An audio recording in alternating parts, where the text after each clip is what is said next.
The structure related to enforcement. This stuff related to notice of abatement, contents of the notice. What don't I do with it? Here it is. Service of the notice, administrative review, liability for costs, abatement by the owner, everything thereafter. Special assessments, the ability to actually force a foreclosure sale of a property where there's a lien imposed. Administrative hearing fees, enforcement, all of those provisions of the draft ordinance, which were written by government attorneys who are a lot smarter than me, have sustained the test of time, have endured the test of time, and have endured the test of court. And I'm going to, whatever you recommend for conditions of cultivation, I'm going to come back at you and recommend most likely, please, let's stick with the enforcement mechanisms because I believe you stand. And by the way,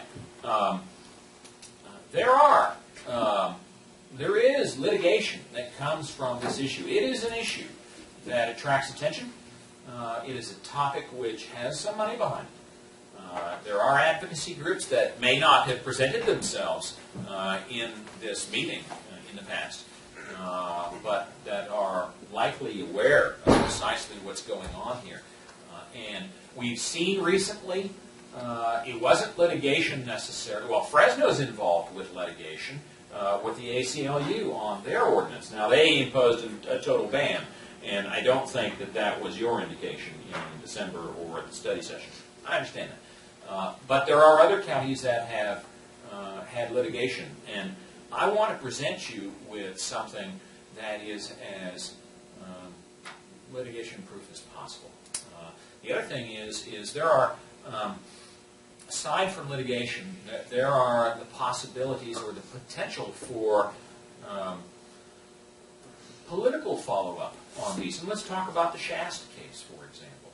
Shasta County adopted an ordinance through their Board of Supervisors, a la public nuisance, which fairly significantly restricted the ability to cultivate marijuana, which they are perfectly empowered to do by the police power vested in them as a political subdivision of the state.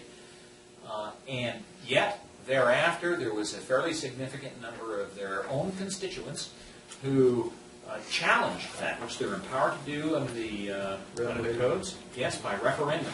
It went to ballot in the June election last year, I think. November. Thank you. It was defeated. The challenge was defeated, but it doesn't mean that it didn't cost a lot of money to defend.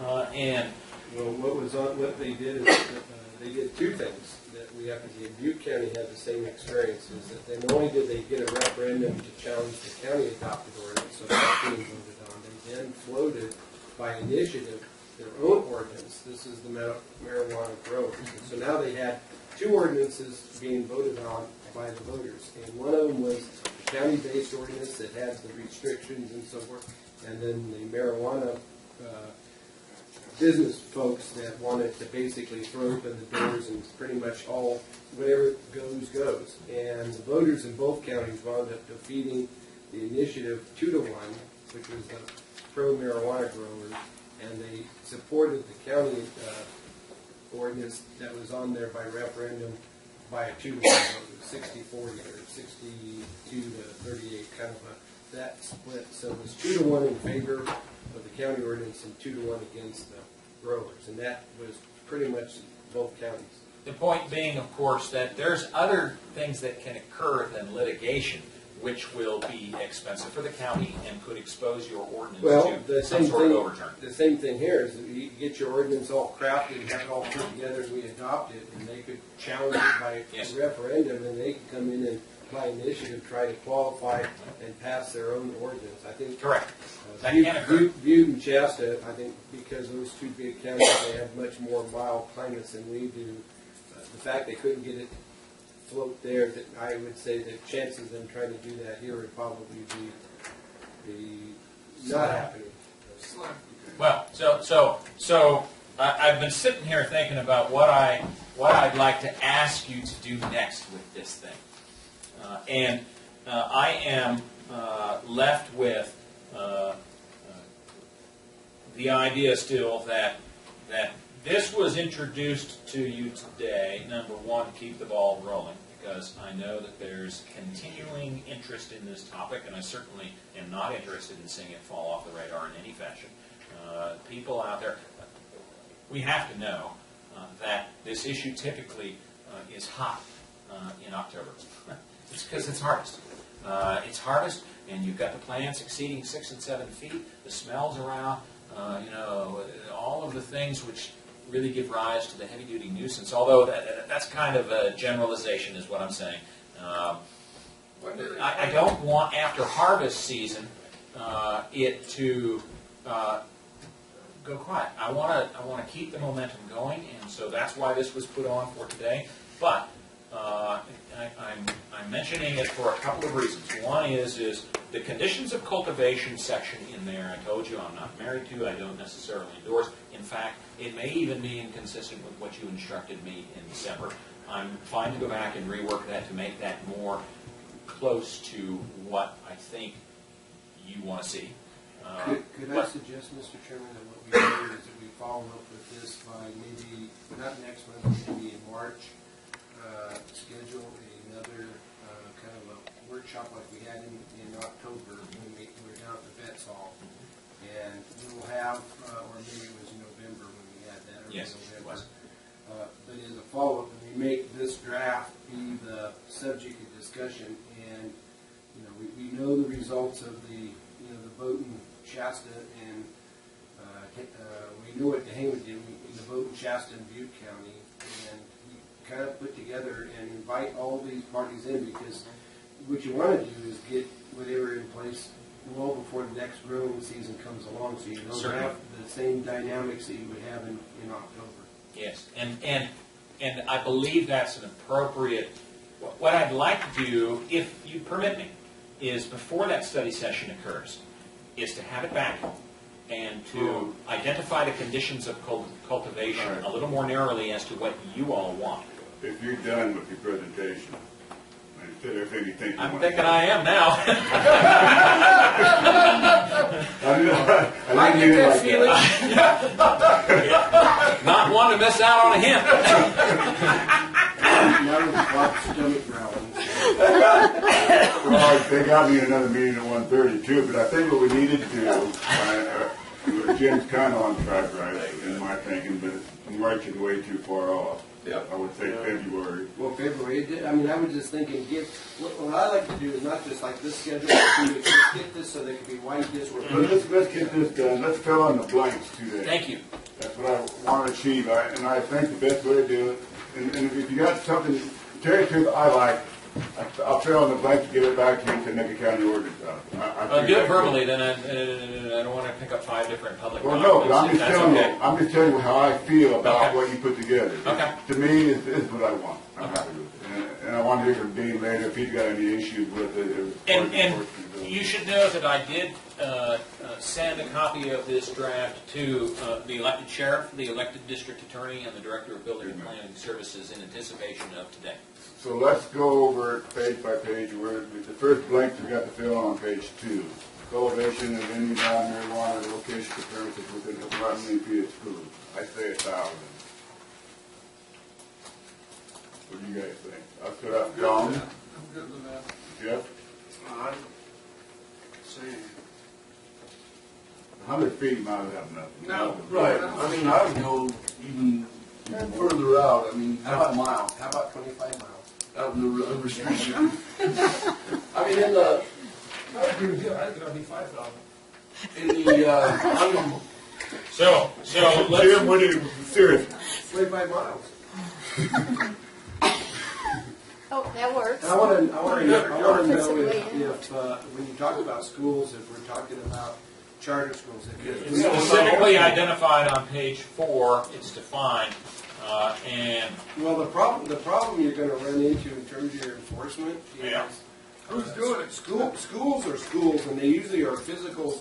They have a piece of ground and they have physical buildings. But charter schools have a tendency of showing up here and operating, and when the landlord kicks them out, they fold their tent, move over here now, And so if a charter school moves around, you may find themselves like you have a 100-foot rule or a 1,000-foot rule or a 25-mile rule, whatever it is, you know, and the target's moving. It's going to create for some The definition of school listed on page 4 at the top specifically excludes homeschools. It does exclude homeschool? It does. So that was my question, is what's going to happen with the... It excludes homeschools. I'd like to make kind of one more point, and that is that cultivation's going to happen. I don't want to drive it underground. I want it to.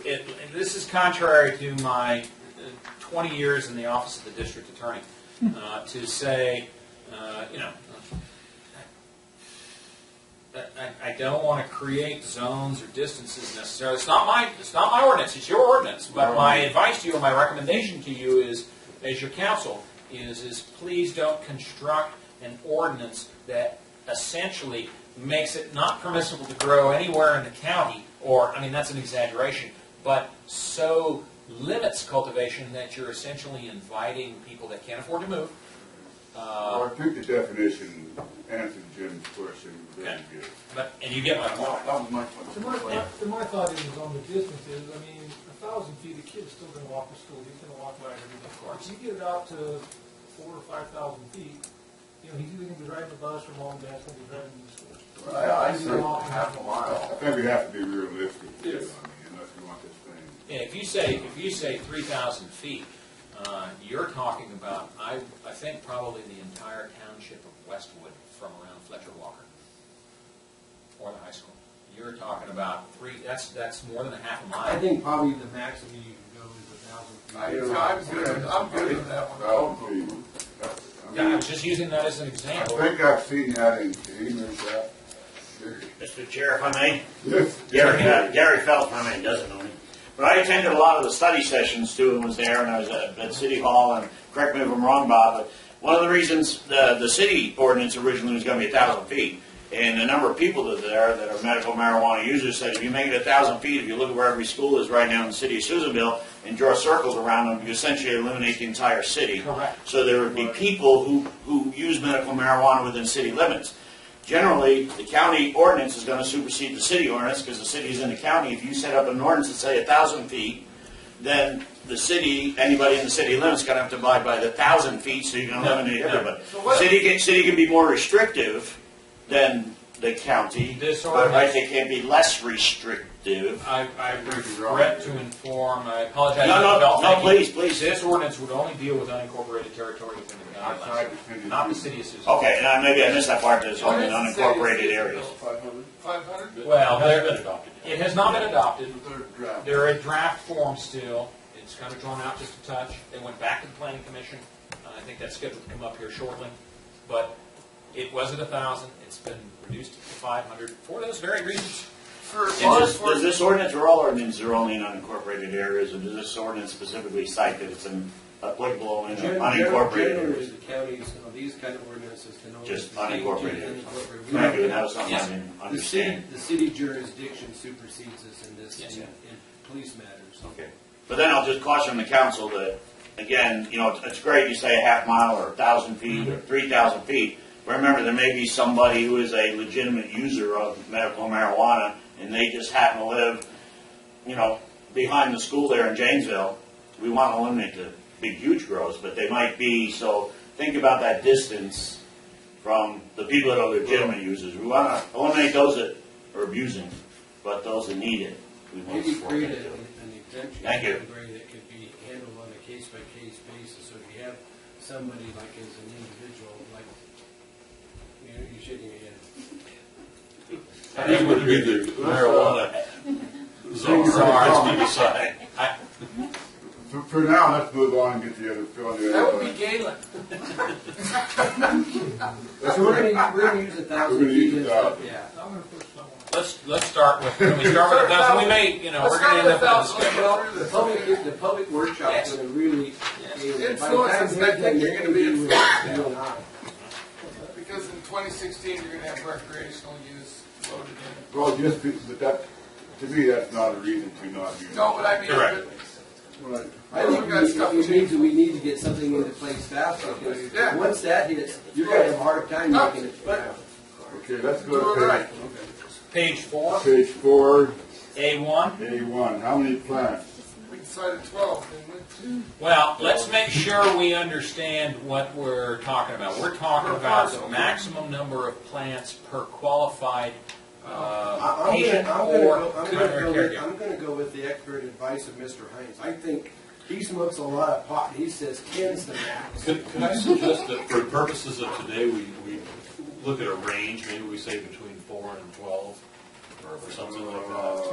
We can get closer to that. Then, or, I think it only needs to be 2, because if you're growing indoors, you can double, triple crop some plants.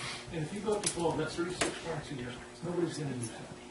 Get it down to 2 to 4, something like that, double crop it, that takes you out. This is a decision that doesn't have to be argued over today. I think the CAO's recommendation is very wise, that perhaps we could put 2 to 12, because those are the low end and the high end of the numbers, and when we go to study session, we can narrow. Is Well, that reasonable? 6 is the current standard in ordinance 575. Is it? I think so. Yes, it is. If it is, it should stay consistent. Well, Let's go 5, 6, and stand by itself. looking for direction from Mr. Chairman. 6 to 10. For now. This is not a, Right. Now, number 2 has an issue as well. That's basically the primary area. That number should be the same. But the number 3 is a different value. Number 3 is, and this is really where the problem has come. The problem has come from, the fella in Lake Forest that bought a parcel, and he's got, a recommendation to grow for himself, and he's got a recommendation because he's the primary caregiver to grow for this person he knows, and needs help growing it. And in total, That's co-op, isn't a collective, if you will. Collective. Yes. And up to, they 99 plants or whatever. You can cap the number of plants regardless of how many of these recommendations per parcel. per parcel. That's the critical one. That is the critical issue for this entire debate. That needs to be doubled for whatever 1 and 2 is. It doesn't have to be. Well, but in my opinion, that's where it should be, because that's Okay. what the husband and the wife or it? If you do have somebody, legitimately growing for 3 or 4 Correct. people. Yes. you could have 4 college roommates that each have medical needs, and they all need 12 plants. Hangovers are not medical needs. So that is a number. I'm going to, as a simple matter of mathematics, and for purposes of moving this to the study session later, double the number in 1 and 2 from You talk, 6 to 10 to 12 to 20. We can, I don't have an issue with that today. Which 12 to 20. 12 to 20. which one is it? That's Number three. A3 on Number page three. 4, sir. Have we really discussed like per assessed parcel? There's discussion in here about what constitutes a parcel or premises for purposes of these Each one of these has got limitations. so many And- different And variables to it. it's not assessor's parcel, it's legal parcel. Legal parcel. Correct. Thank you. So then we get on to number C, which should be consistent with the 1,000 foot that you designated from page 2, because that's essentially the same thing. And then, in C1 and 2, C2 in particular, if you've got a parcel which is, now this again is just something that came out of Shasta County, or excuse me, Sierra County. They said, look, you can't grow near, within 1,000 feet of a school unless your parcel boundary that's within 1,000 feet of the school is bigger than however many acres and you're growing outside that. They essentially allowed an exception. If you wanted to do that, we could incorporate that, but you would have to define the size of the So if you had parcel. a 1,000-acre parcel right next door to a school. Correct. And you're growing on the far end of it, you're a long ways away, and likely not to attract the attention of the kids in a way that you have an interest in stopping. Well, we How many acres do you have, Bob?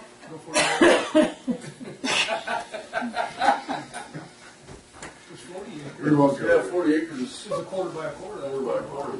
I don't, it's whatever you want. If you want to put down 41 acres and we'll go to study session on that, I'm fine with that. It's I your was call. thinking 40, what did Tehama County, they have on it? 40 acres for the sake of discussion. So I'll go 41. About 41. I don't recall, I'm sorry. I'm going to 41 acre parcel, they're all bigger. Well, most parcels aren't 40 acres. No, They're in place from 0 to 5, 8, 10. That's his point. Yeah. all right, Well, what you have to keep in mind is it's not It's necessarily, because I know Lloyd ran into the problem that you had Johnsonville School located where it was, the river come right behind the school, and then, what's his name? Ziegler, yeah, him. Ziegler had that industrial building there off of, not Center Road, but Johnsonville Road. Johnsonville Road, yeah, the old, close to the gable. And the proximity where the grow activity was going on here was right across the river from the school. So from the playground, you really look right into where this grow area. And how do you quantify that in terms of measurement? Because not only did you have maybe a parcel abutment, but you had a river between the two. I mean, Well, according to it was this, more of a visual thing. And I remember the neighbors, because of course just down the road from Sure. Ziegler's thing was a child care, daycare operation that was also caused some problems. But I mean, Lloyd was just getting hammered with everybody in that immediate area because of just the physical relationship with those properties. 'Cause I remember when we were down at Jensen Hall, that consumed a lot of energy. well, under this draft, you've expressed 1,000 feet of any school to the property line boundary, basically, of any parcel that's growing. So that, if I understand the geography down there right, that boundary went right up to the river, and then the school's on the other side. Yeah. So it would essentially be in violation. But in this of one, this you're draft. wanting to try to do, with a 40-acre type thing, where Yeah. it's far enough away, I mean, because that property that building Ziegler had, is a fairly big, deep parcel, so it was up closer to Johnsonville Road rather than the river, but still, it was more of a visual thing, if I Yes. recall. So well, that's. I don't that's feel your- the need to get stuck on that issue. No. That's something that could be decided later. I see that more as a sideline issue.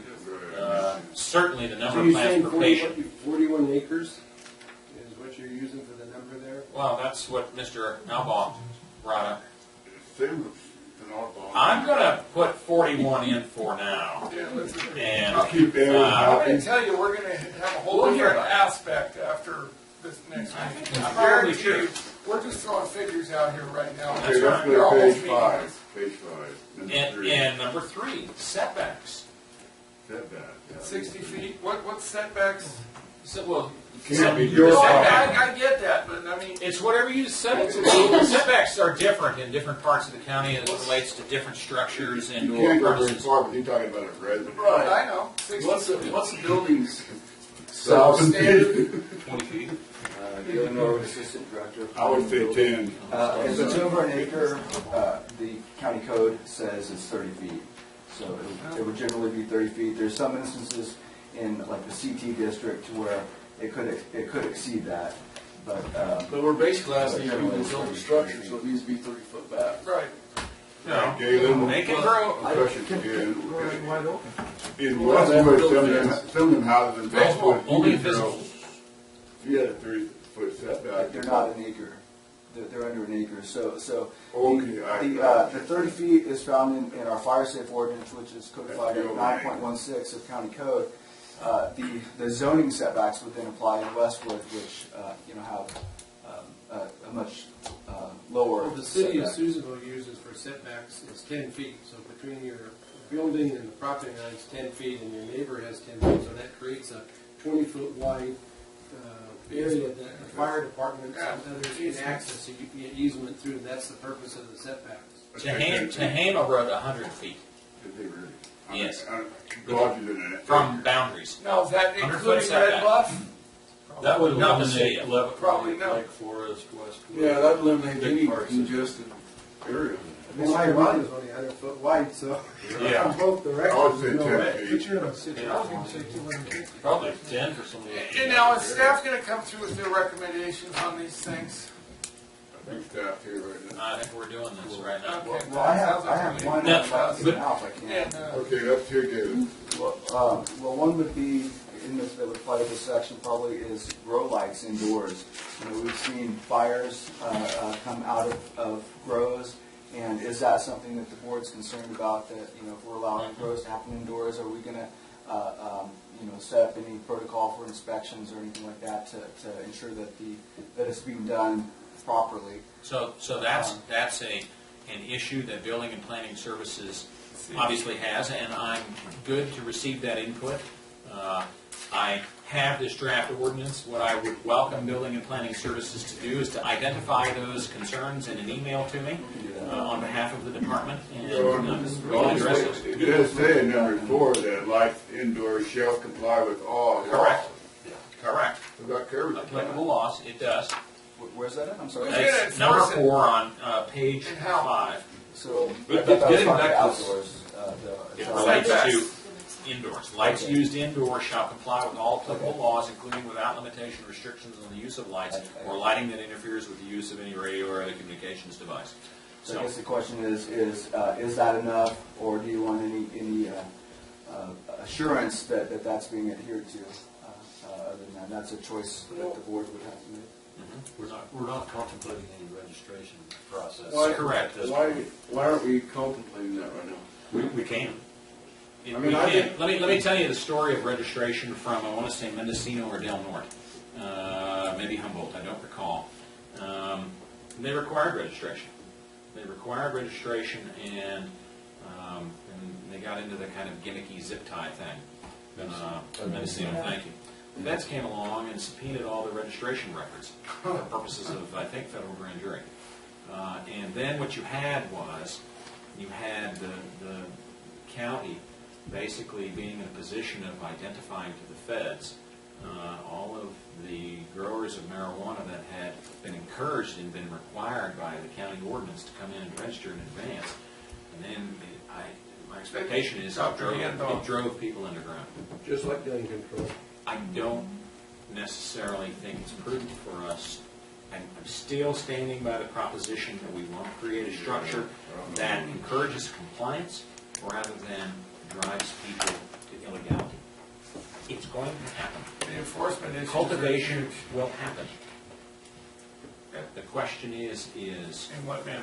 to what degree do we credibly regulate it? Yep. Okay. So, getting back to the setbacks, number 2 also addresses the opaque fence, 6 foot that's required. Yes. So that may mitigate what you would otherwise think is a big setback. They're required to be screened in. So you require them to put a 10, 12-foot fence? 6 foot. So what distance would you like me to pen in there from now as to number 3 in the setback? 20. 10. 10 would be, I think 10 would be a minimum.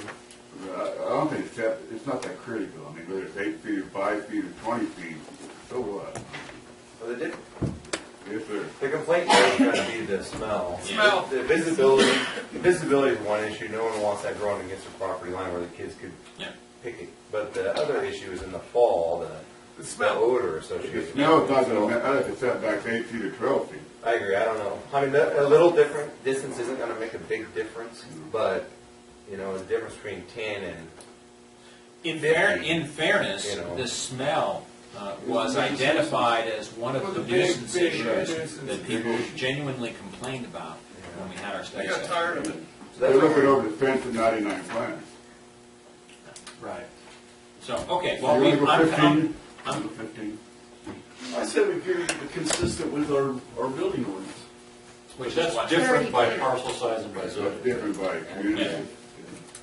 West of it have different than this. Well, if you have a standard lot will be 60 to 100 feet. This is in the residential, it's not out in the farmland. So if you've got a 60 to 100 foot lot and you use a 20 foot setback, so you got 20 foot from either direction, so it's going to only leave 20 to but it's going to be in the center of the lot rather than on the edges. And I think what we listened to at the Vets Hall was the public workshop was, having it growing up really close to the fence. Right. So you're still going to have smell issues you're going to have to deal with regardless of what the setback is, but I think we want to herd it to the middle of the property rather than allowing it to exist along the buffer area. So I would go more like maybe a 20-foot setback for growing, and that's just to make sure that, We'll go for 20 for now. Now, could we, and maybe in the interim, we'll kind of evaluate some of the westward parcels. This is not, etched in stone. No, it is not. This is a draft. It's not a Okay. first reading, it's nothing. It's just a discussion point. Again, the importance being the structure. I think that essentially covers all of the blanks. There was one other back here on how much penalty, how was fine per day. Oh, yes, thank you very much. Administrative penalties, administrative page fines. 9. Tehama and I think Shasta as well, they've got $1,000 a day for every violation, or excuse me, for every and interestingly, each day a new violation. Each day a non-compliance is a new $1,000. That's a standard thing with environmental pollution. If you pollute the water or whatever, they can find that.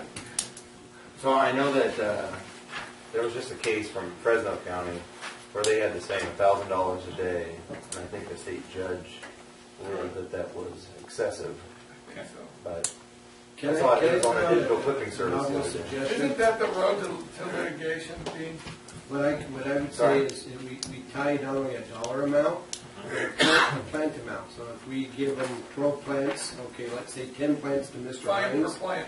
and is that each violation he gets fined like 100 or 500 or $1 million, whatever you set, and each violation you lose one plant. So his amount goes from 10 to 9 to 8 to 7.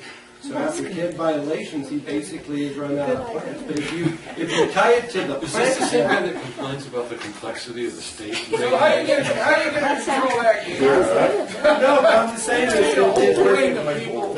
the money part of it doesn't mean as much to some of the big time operators, maybe the little guys it is.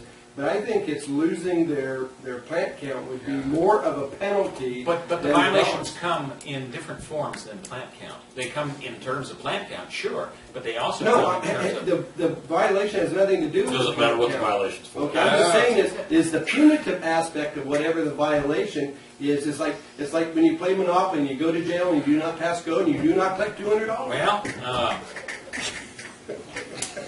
We're speaking as people. Just take away some of their plant count as a penalty. I'm thinking 250 a day. Plus one plant. No. what are you going to do with the plant? Nothing. You can destroy the plant. It's just that he instead of being authorized to do 10 plants, he only gets to do 9 plants. So I had a question from Supervisor Hendo. Who's the enforcement arm of this? He's good right there. No, hang on a second. There is a definition of that in this proposed ordinance. The enforcing officer, Well, it's as a found in definitive the ordinance, definition then. section on page 3, can be the county health people. It can be the sheriff or designee. It can also be the code enforcement officer It for can the be all county. of The county council has the authority in the ordinance to go after civil injunction or civil cause of action. The district attorney has the authority to file a criminal charge. So multiple and numerous in response to your question, sir. So in your definition of that, enforcing officer means, Yes. could that be any health officer and any law enforcement officer? Well, We'll need to designate who it is. Yes. Well, yeah, and it's not going to be any law enforcement officer. You don't want, CHP isn't going to enforce a county ordinance, especially with the type of enforcement language that's in the ordinance. Now, I'm not inclined to draft into this that we authorize CAL FIRE to do the enforcement. So I see the $150 fee go up again. So. But most of these people are going to be people with small amounts of plants. Yes. And the kind of people that $250 a day is going to wake them up. Well, the ones we're going to be enforcing on potentially are not. Those are we're going to go out and we're going to find that somebody's growing 99 plants. And even though, criminally speaking, you may not be able to establish that it's being distributed for other than legitimate medical purposes, I think... So what do you guys think? What do you think, Tom? for I administrative think fine we per need day. another clause in there for grandfather purposes that sixth plant is the definition for grandfathering in, because I could see the guys that have grown 99 plants today saying, well, when you pass this new law, but I'm grandfathered in, I was able to do 99. And I think we need to define that. It's going to be a mess. It is going to be a mess. And so can we resolve the amount of administrative fine per day, please? 50. I think it should be higher than that. How much? 250. You said 250 to 500. 250 and the loss of one privilege of growing a plant. 250 to 500, very good. 250 to 500, you got it, Council. And Try to settle that. Are you almost done? Got it? I think that is essentially Does that all. give you enough direction? Well, I'm going to leave you with one request, and there's a question. Now, I realize I'll probably get outvoted on this, but personally, I would just like to see it kept indoors only. I understand. not outdoors. So if you guys agree with that, I mean, that can change the whole complexity of what. That could create a big issue of Yeah. force them to go indoors, they're not set up for fires. I don't think. That's the risk you take. Yeah. Well, No, I mean, It's not the risk that the kids that live in that house take. Yeah, I'm it's going to come back and also- say you it's need to also- grow all your hay indoors, and I think that. it's also a litigation nightmare. And so, the issue I would like to invite you all to consider, We're not voting on anything today, we're No, just sir. giving staff. but I'm serious when I say, remember from the conditions of cultivation component of this draft ordinance that there is component C, or a paren C, which is the categorical exclusion, which basically says 1,000 feet of any school. We don't care how many recommendations you got. We don't care how sick. You can't grow there. Yeah. Period. Fine with me. Are you inclined? Because in the Tehama ordinance, it's broader than that. It's more than just schools. It's hang on just a second. The thing is just protecting kids is the idea. I understand, but it's more than that. It's like schools and churches and daycare facilities and nurseries. We'll have to go So through that. my invitation to you is to consider, not that you're not already, but please individually consider your constituencies and kind of geography when you leave from here today. Where, what district or what the townships are in the districts that you represent, and where those areas are that you want to perhaps or not create categorical exclusions. And I look forward to hearing about those at the next what about time. ownership of the property? What about It's addressed in there if you don't own Yes, it, it is. you need Yeah, permission. Correct. No Correct. If you read that. More to the point, you have to be residing on the parcel. People can't grow on a parcel that they don't live on. So that A stops. primary caregiver can grow for them, but that primary caregiver has to live on the parcel. Okay. I think we should be within 500 feet of every substation. That way you can keep your eye on them. So again, the purpose for today was to introduce to you a taste of the structure of an ordinance which has proven to be sustainable in court. One that, at least the structure of the enforcement component of it, I support and would encourage you to seriously consider going with that. Mr. Chairman, I think Mr. Burns is rather enjoying the job too. Any questions from the public? Anybody have any? I just got one real quick comment. One from the sheriff. All right, I appreciate county council's work on this. I think you did a good job in putting it together. We do have, on the enforcement side, we do have a lot of discussion. Yes.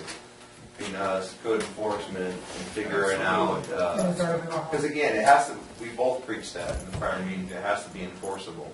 So we have to have a system for enforcement. And we don't need to hire a whole wing of people to enforce this stuff. And I can see that. No, and for the Being a most part, possibility. I think it's going to be like the other ordinance. Once the ordinance is adopted, these large-scale growers are going to pack up shop, and most of the small growers we don't know about anyway. So really, I don't. I'm sorry to interrupt you, Dean. Just by way of historical reference, when 575 was passed by this body, there were a few dispensaries throughout the county. There was one on Main Street, Janesville. I think one out by American Recycling. There was one out off Skyline at the U-Haul place. instead of just willy-nilly, while I was the district attorney, firing off some criminal complaint, I had the investigator take a copy of the ordinance and have it served on the proprietors of those establishments. Just give them fair notice. Hey guys, this got approved, and you can't do this anymore. That by itself caused them to close up shop. Yeah, they packed up quick, so I'm hoping Yeah. the same would happen here, but we're still gonna have Yeah. cases that we have to investigate. I think We gotta have a process. you and Bob need to get together. Oh, we will. We'll get together in the All the meantime. enforcement agencies, don't. Okay, thank you. If there's no more comments, we're gonna move on to the next item, the CAO report. I don't see it on the agenda, but That failed to make it to the agenda. When all those responsible, please raise their hand. okay. We need adjourned. I really don't. I didn't know.